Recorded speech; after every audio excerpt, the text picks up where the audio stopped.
ஒரு சூப்பரான ஆட்டுக்கால் சூப்பு பார்த்துருவோமா? ஃபஸ்ட்டு ஆட்டுக்காலை வாங்கி நல்லா வாஷ் பண்ணி எடுத்துக்கோங்க. இது மாதிரி தோல்லாம் நல்லா சீவி எடுத்துக்கோங்க. அப்போ தான் தீஞ்ச வாடை அடிக்காது.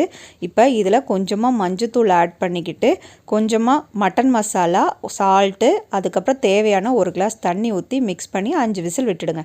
இப்போ இஞ்சி பூண்டு, புதினா, கொத்தமல்லி, ஒரு பச்சை மிளகா, மிளகு சோம்பு சீரகம், 2 கிராம்பு, ஒரு சின்ன துண்டு பட்டை போட்டு கொஞ்சமாக தண்ணி ஊற்றி அரைச்சி எடுத்துக்கோங்க. நெக்ஸ்ட்டு ஒரு பேனில் ஆயில் ஊற்றி ஒரு வெங்காயம், கொஞ்சம் கருவேப்பிலை, நம்ம அரைச்சி வச்ச இஞ்சி பூண்டு பேஸ்ட்டை ராஸ்மல் போகிற வரைக்கும் வதக்கிட்டு, தக்காளி உப்பு சேர்த்து வதக்கிக்கோங்க. கொஞ்சமாக மிளகாத்தூள் போட்டு ராஸ்மல் போகிற வரைக்கும் வதக்கிக்கோங்க.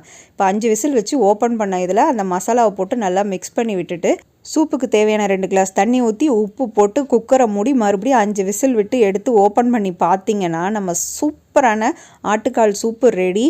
ரோட் சைடு ஆட்டுக்கால் சூப்போட இது அட்டகாசமான டேஸ்ட்டில் இருக்கும். கண்டிப்பாக ட்ரை பண்ணி பாருங்கள், மிஸ் பண்ணிடாதீங்க. இதே அளவில் செஞ்சு பார்த்துட்டு எப்படி இருந்ததுன்னு கமெண்ட் பண்ணுங்கள்.